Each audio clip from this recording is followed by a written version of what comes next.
बिस्मिल्लाहिर्रहमानिर्रहीम। ګرانو محصلینو خوښ اوسئ. د عمومي حجرې دریم لیکچر په حجروي غشا کې د پروټینونو دندو باندې خبرې کوو. د دې نه مخکې موږ سیل ممبرین شروع کړی وو یا حجروي غشا باندې خبرې کړې وي.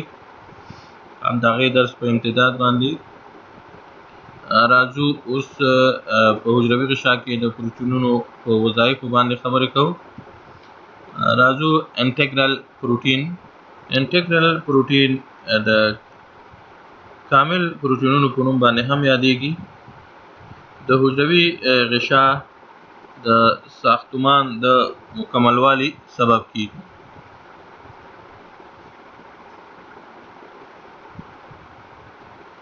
همدارنګه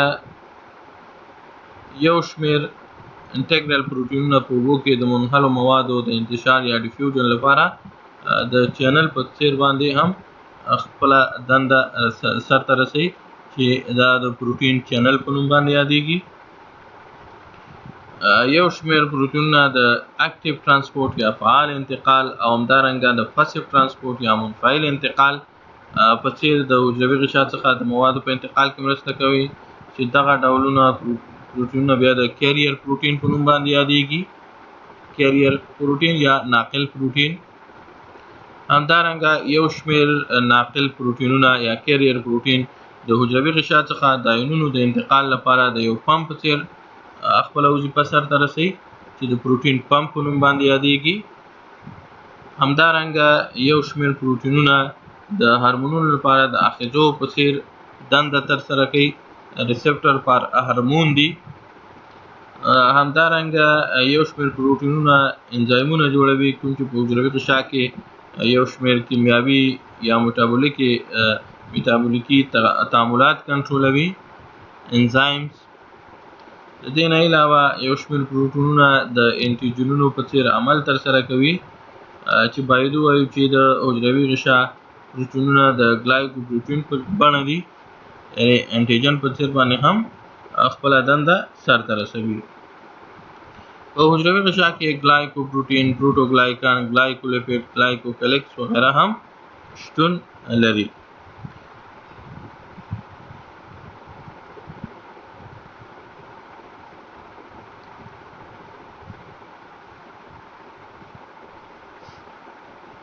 راځو د حجروي غشا دندو ته. اوس په مجموع کې د سیل ممبرین وظایف څه شي دي؟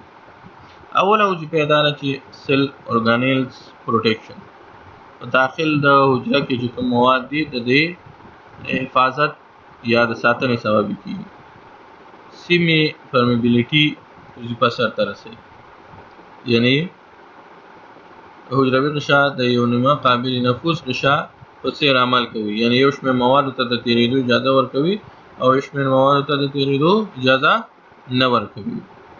بل نیوټرینټ ابزارپشن، د غذایي موادو د جذب سبب کیږي، یعنی د خارج نه مواد داخل د حجرې ته جذبوي. ویسټ پروډکټ ایکسکریشن، د اضافي موادو اطراح کول. د حجرې څخه میټابولیټونه او اضافي مواد د حجروي غشا د لارې بهر ته اطراح کیږي. همدارنګه ګیس ایکسچینج یا د غازاتو په تبادله کې رول لري. د حجروي غشا د لارې اکسیجن د وینې څخه حجرې ته ننوځي او کاربن ډای اکساید د حجرې څخه وینې ته. شپږمه وظیفه سیلف شیپ اینډ سایز، حجرې ته یو خاص شکل ورکوي او همدارنګه سایز هم ورکوي.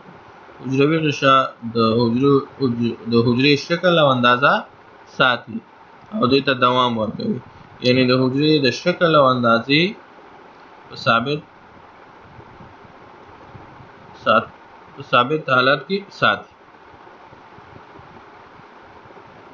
راځو اوس د عمومي حجرې دویمې برخې ته، سایټوپلازم. سایټوپلازم په مجموع کې د یو نیمه جامده مادې په څیر وي او 80% یې اوبه جوړوي. کومه برخه چې د حجروي غشا او نیوکلیس ترمنځ وي دغه برخه دا حجروي غشا او دا چې کوم دی هسته د دې دواړو ترمنځ دغه ساحه چې کومه ده دا د سایټوپلازم په نوم باندې یادېږي چې تقریبا د دې 80% د اوبو څخه جوړه شوې ده. د سایټوپلازم صافه مایع برخه د سایټوزول په نوم یادېږي. همدارنګه سایټوپلازم د یو شمېر ذراتو لرونکی چې دغه ذرات په طبیعت کې پروټین، کاربوهایډریټ، لیپید، الکترولایټ. همدارنګه سایټوپلازم د ډیرو ارګانیلونو لرونکی هم دی چې بیلابیل جوړښتونه او دندې لري. سایټوپلازم په عمومي ډول سره په دوه برخو باندې ویشل شوی دی، یو اکټوپلازم او بلې انډوپلازم. اکټوپلازم د سایټوپلازم محیطي برخه ده چې د حجروي غشا لاندې موقعیت لري. دغه برخه د حجروي غشا ته نږدې برخه چې کومه ده دا برخه د اکټوپلازم. انډوپلازم د سایټوپلازم داخلي برخه ده چې د اکټوپلازم او هستې په منځ کې موقعیت لري. یعنی اول سیل ممبرین، بیا اکټوپلازم، بیا ورپسې انډوپلازم او بیا ورپسې هسته ده.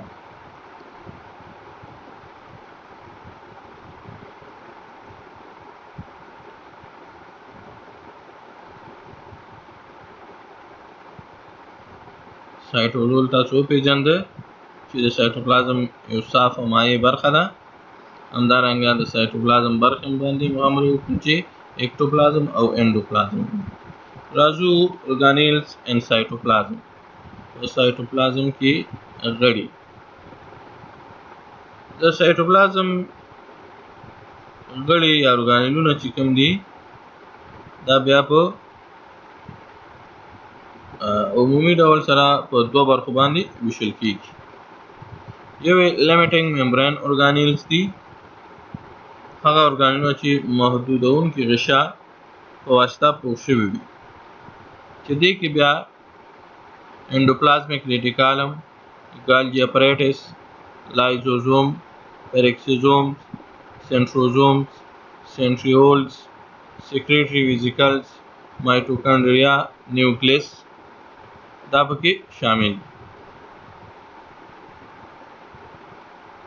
دا د حجرې یو بل شکل دی.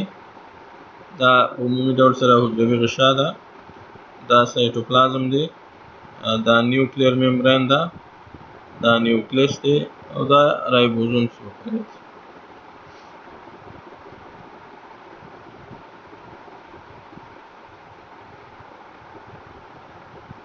دویم ان لیمیټینګ ممبرین ارګانیلز دي، هغه ارګانیلونه چې پرته د محدودونکي غشا څخه دي. په دې کې بیا رایبوزومز او سایټوسکلیټن شامل دي. ګرانو محصلینو، راځو اوس هر یو موږ او تاسو بیل بیل د حجروي غشا په داخل کې سایټوپلازم کې چې کوم غړي دي د دې نه یادونه کوو. اول انډوپلازمیک ریټیکالم ته راځو. انډوپلازمیک ریټیکالم د ټوبولر او ویزیکولر جوړښتونو یوه شبکه یا نیټورک دی. د انډوپلازمیک ریټیکالم لومین یا مجرا یا داخله برخه د یوې مایع لرونکې ده چې د انډوپلازمیک میټریکس په نوم یادېږي. انډوپلازمیک ریټیکالم قطر تقریبا 400 نه تر 700 انګسټرومه پورې دی. همدارنګه انډوپلازمیک ریټیکالم د هستې او حجروي غشا ترمنځ ارتباط جوړوي چې حجروي غشا د هستوي غشا سره وصلوي. یعنې دا اوږده ټوبولي جوړښتونه دي چې د حجروي غشا او د هستې ترمنځ رابطه قایموي. په عمومي ډول سره انډوپلازمیک ریټیکالم بیا په دوه ډولونو باندې ویشل کیږي، یو رف انډوپلازمیک ریټیکالم او بل چې کوم دی هغه سموث انډوپلازمیک ریټیکالم دی. اول راځو رف انډوپلازمیک ریټیکالم ته باندې خبرې کوو چې ګرینولر اندوپلازمیک ریټیکالم ورته هم ویل کېږي. ما مخکې ویل چې دا اوږده جوړښتونه دي چې د حجروي غشا او د هستې ترمنځ رابطه قایموي. په دې ډول ګرینولر یا دانه‌دار اندوپلازمیک ریټیکالم دی چې دانې ورباندې موجودې وي. د دې رف اندوپلازمیک ریټیکالم وظایف څه شي دي؟ د رف اندوپلازمیک ریټیکالم وظایف چې کوم دي، پروټین فارمیشن دی یا د پروټین جوړول دي. همدارنګه اولډ اینډ ویسټ اورګانیلز بریک ډاون دی، د کاملا زړو او یا له کاره لوېدلو غړو تجزیه کول دي.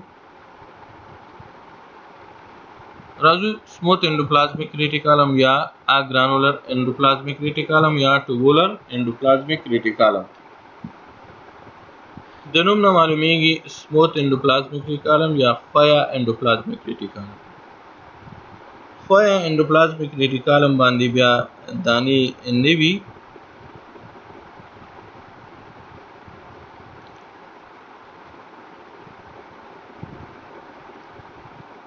دته بل ټوبولر اندوپلازمیک ریټیکالم هم ویل کېږي.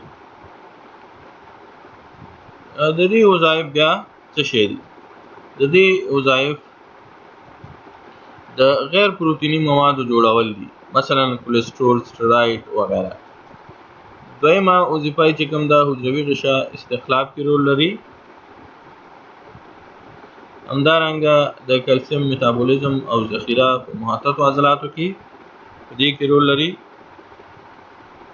یعنی د کلسیم میتابولیزم او ذخیره کول البته په محططو عضلاتو کې. د دې معنی دا ده چې په اسکلیټي عضلاتو کې کلسیم آزادوي او په عضلي تقلصاتو کې رول لوبوي.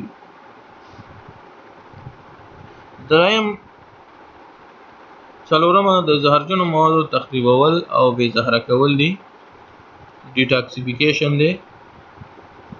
مثلا ځینې دواګانې او کارسینوجن مواد په ځیګر کې تخریبیږي.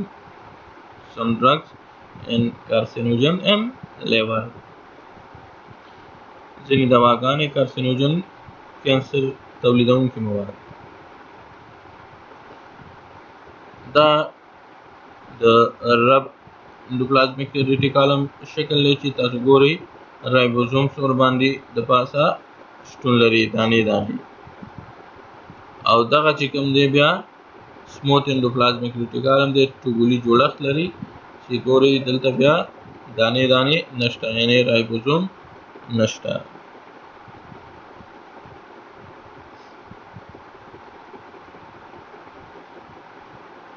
راځو ګالجي اپریټس یا ګالجي باډي یا ګالجي کمپلیکس ته. دغه غړي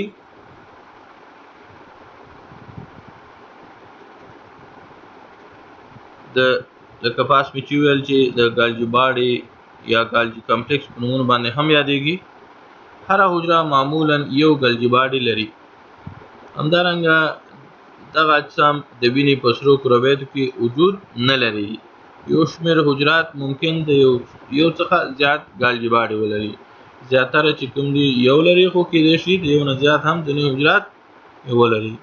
هر ګالجي اپریټس د 5 الی 8 غشایي کڅوړو لرونکی وي. مثلا 1 2 3 4 5 6.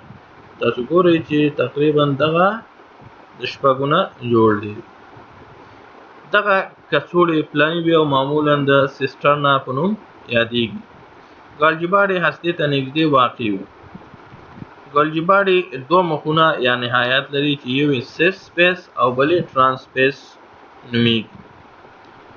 سیس سپیس او ټرانس سپیس.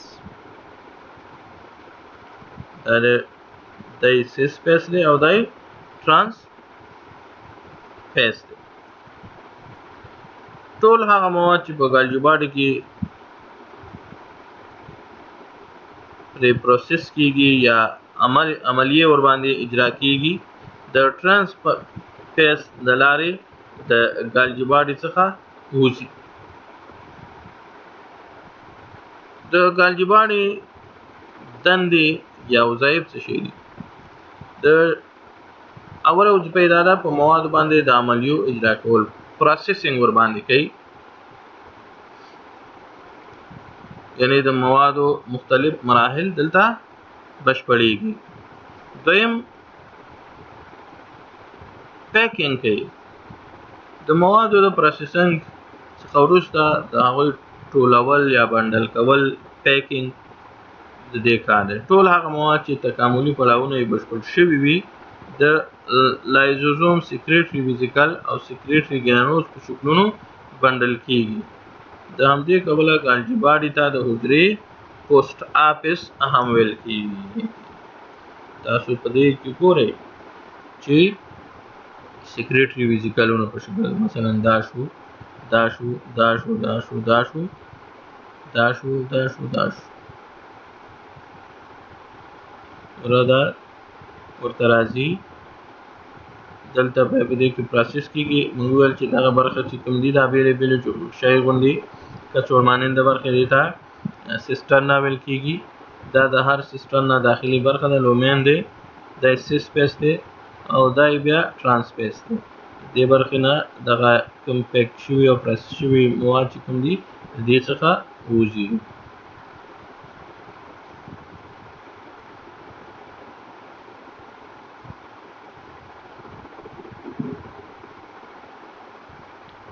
راځو لایزوسوم ته.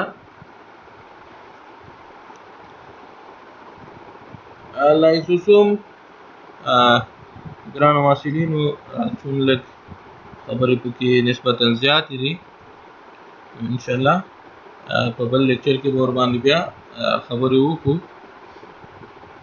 بیا هم یادونه کومه چې زموږ که چېرته کومه برخه کې مشکل و زما د واتساپ شمېره تاسو سره شته دی 088 ما سره پکې تماس ونیسئ. په مخه مو ښه شي.